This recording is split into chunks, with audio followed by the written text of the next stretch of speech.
ইন্দ্রাশিসের ছবি সবসময় অন্যরকম হয়। সেটার দুটো কারণ, একটা হচ্ছে বিষয়বস্তুর একটা ভীষণ অভিনবত্ব থাকে, আর ওর মেকিংটা বাকি সবার থেকে আলাদা, ভীষণ আধুনিক এবং মানে অদ্ভুত টাইপের, মানে সেটা খুব নতুনত্ব একটা থাকে তার মধ্যে।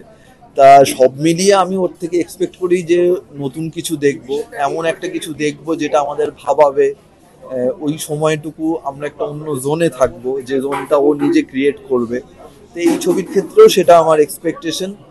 আর এটাতে মূল চরিত্র দুটোতে ঋতু আর ইন্দ্রনীলা আছে।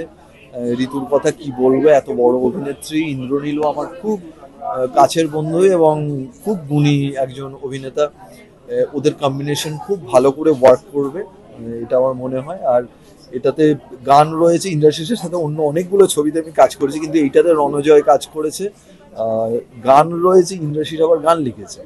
তা আমি সে গান শুনেছি, খুবই ভালো হয়েছে। তা সব কিছু মিলিয়ে পুরো টিমকে আমার আন্তরিক শুভেচ্ছা এবং অভিনন্দন আমার তরফ থেকে।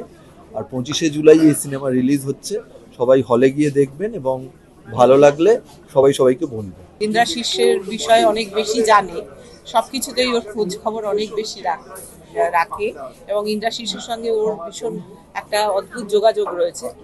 সিনেমাটাও কতদূর কি এগোচ্ছে না হচ্ছে, কি গান লিখছে, কি হচ্ছে, সবও জানে। আমি সেখান থেকে খানিকটা গল্প শুনি, খানিকটা জানি। আমার বাকিটা জানা হয়নি, কিন্তু ইন্দ্রাশিসের ছবি আমি দেখি।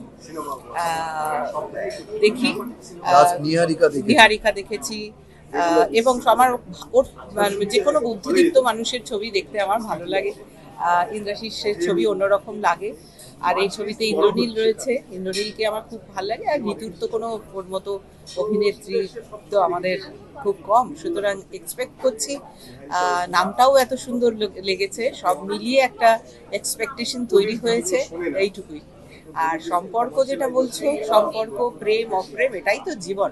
আর সেই জীবনের কথা বলবে আমাদের গুড বাই মাউন্টেন। বলিউডের latest update, gossip and entertainment পেতে সাবস্ক্রাইব করুন শুধুমাত্র সিটি সিনেমা, আর ফলো করুন সিটি সিনেমার Instagram, Facebook, Twitter and ShareChat page.